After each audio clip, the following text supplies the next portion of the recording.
మొదటి నుంచి కూడా మెగాస్టార్కి నేనే మొదటి అభిమాని అని చెప్పుకునే మన డీజే డైరెక్టర్లో డీజే హరీష్ మనతో ఉన్నాడు. సో ఎలా ఉండబోతోంది యూఫోరియా? యూఫోరియా మామూలుగా లేదు. లాస్ట్ టైం నిజంగా మార్నింగ్ షో అంటే ఎన్ని సంవత్సరాలు అయిపోయిందంటే ఆయన థియేటర్లో చూసి లాస్ట్ సినిమా మార్నింగ్ షో నేను ఎక్కడ చూసా గుర్తులేదు నాకు. నేను మర్చిపోయాను యాక్చువల్గా. ఇప్పుడు అసలు మొత్తం అఫీషియల్గా డీజే యూనిట్ అందరికీ ఆ రోజు హాలిడే డిక్లేర్ చేసి everybody is going to be in theatre. అసలు బ్రూస్లీలో ఆ ఇంట్రడక్షన్కే స్క్రీన్ కనబడలేదు మాకు శ్రీరాములు థియేటర్లో. సో ఈ సినిమా ఫుల్ ఫ్లెడ్జ్డ్గా ఉండబోతుంది కాబట్టి it's going to be really more than euphoria. అంటే ఎక్సైట్మెంట్కి ఆపుకోలేకపోదాం. సో 8 years బ్యాక్ మీరు చేస్తున్న పనులు వేరేగా ఉండంటే అప్పటికి ఇంకా స్టార్ స్టేటస్ రాలేదు. ఇప్పుడు 8 years తర్వాత ఇప్పుడు ఒక స్టార్ డైరెక్టర్. సో అప్పటికి ఇప్పటికి ఈ మెగా అభిమానం అంటే ఇప్పుడు డైరెక్టర్ అయిన తర్వాత ఆయన ఏ రకంగా చూస్తున్నారు, అంతకుముందు ఎలా చూసారు? అప్పుడు బాస్ని అలాంటి సినిమా వస్తే బాగుండు, ఇలాంటి సినిమా వస్తే బాగుండు, డ్యాన్స్లు అలా ఉంటే బాగుండు, ఇలా ఉండవు, రకరకాల ఎక్స్పెక్టేషన్స్ ఎక్కువ ఉండేవి. ఇప్పుడు సుబ్రహ్మణ్య సేల్ ఫంక్షన్లో కానీ లేకపోతే ఆయన్ని ప్రైవేట్గా చాలాసార్లు కలిసినప్పుడు కానీ, లొకేషన్కి వెళ్ళినప్పుడు కానీ, డీజే ఓపెనింగ్ అప్పుడు ఆయన్ని బ్లెస్సింగ్స్ కోసం వెళ్ళినప్పుడు కానీ, ఎవ్రీ టైం ఆయన కలిసినప్పుడు ఈసారి తెలియని ఒక భయం స్టార్ట్ అయింది. ఎందుకంటే కథ చెప్పాలి 100%. అంటే నేనే కాదు, ఇండస్ట్రీలో ఆయన కథ వింటాను కానీ డైరెక్టర్స్ క్యూ ఉంటుంది.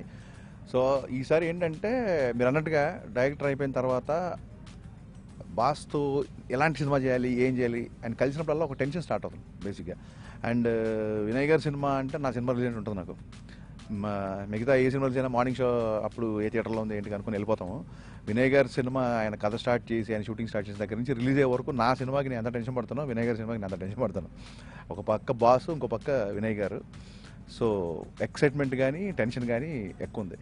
అంటే ఈజ్ హ్యావింగ్ 2 sides. లైక్ అంటే ఒక రౌడీ అల్లుడు, దొంగ మొగుడు, గరానా మొగుడు, ఇది ఒక సైడ్ అయితే ఒక రుద్రవీణ, ఒక ఠాగూరు, ఒక స్టాలిన్, ఈ రెండులోని ఒక అభిమానిగా ఒక డైరెక్టర్గా ఏ సైడ్ని మీరు ఎక్కువ లైక్ చేస్తారు? నాకు పర్సనల్గా అంటే విపరీతమైన కామెడీ టైమింగ్ ఉన్న వాళ్ళే సూపర్ స్టార్ అవుతారని నేను బలంగా నమ్ముతాను. అమితాబ్ బచ్చన్ కానీ, రజనీకాంత్ గారు కానీ, చిరంజీవి గారు కానీ. ఆ కామెడీ టైమింగ్ అనేది నాకు బాగా ఇష్టం. బట్ ఆపద్బాంధవుడు, రుద్రవీణ, ఆరాధన, ఇన్ఫ్యాక్ట్ చంటబ్బాయి ఇండివిజువల్గా అంటే చిరంజీవి గారు అనగానే కేవలం డ్యాన్సులు ఫైట్ల గురించి మాట్లాడతారు. డ్యాన్సులు ఫైట్లు అనేవి అదనపు ఆకర్షణలు, అవి ఎక్స్ట్రా ఫీచర్స్, అవి బోనస్ పాయింట్స్ ఇన్ సినిమా ఒక ఆడియన్స్కి. బట్ ఆయన పర్ఫార్మెన్స్ పరంగా నాకు ఆపద్బాంధవుడిలో ఆయన చేసిన పర్ఫార్మెన్స్ కానీ, రెండుగా రుద్రవీణ కానీ, ఆరాధన, స్వయం కృషి, ఈ సినిమాలు చాలా ఇష్టం. బట్ ఏమైపోయిందంటే ఆయనకున్న విపరీతమైన మాస్ ఫాలోయింగ్, ఆ మానియా జనాలకి ఆ సినిమాలు పెద్దగా అంటే బాగా చేస్తారు, మాకు కావాల్సింది వేరు, మా పాటలు వేరు, మా గోల వేరు అన్నట్టుగా ఉంటారు. సో నేను అలాంటి అభిమానికి నేను అతీతుడి కాదు. నేను బాసు యొక్క నటనని లేకుంటే అనేక పర్ఫార్మెన్స్ బాగుంటుందని మార్కులేసేంత స్టేచర్ నాకు లేదు. కాబట్టి నేను ఆల్వేస్ దొంగమూడు రౌడీలు చూడడానికి ఇష్టపడతాను.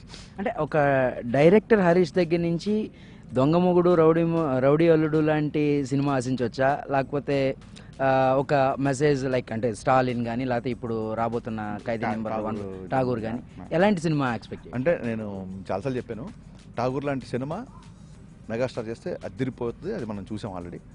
సో ఠాగూర్ లాంటి సినిమా మెగాస్టార్ మీద చూస్తాను. ఫైనల్గా దొంగమూడు రౌడీ లాంటి సినిమానే తీస్తాను. ఓకే. అంటే ఫైనల్గా ఎప్పుడు డీజేయింగ్ చేయించిపోతున్నారు మొత్తం అభిమానులందరితోనే? ఆల్రెడీ షూటింగ్ చాలా ఫాస్ట్గా జరుగుతుందని నేను, ఎప్పుడు రాబోతుంది? ఆల్మోస్ట్ 35 to 40% షూటింగ్ అయిపోయింది. సమ్మర్ రిలీజ్ అనుకుంటున్నాం. బట్ సమ్మర్లో చాలా సినిమాలు ఉన్నాయి కాబట్టి రిలీజ్ ప్లానింగ్ అంతా దిల్రాజ్ గారు చూసుకుంటారు. DJ is going to be very very very entertaining film. Thank you and wish you all success. Thank you.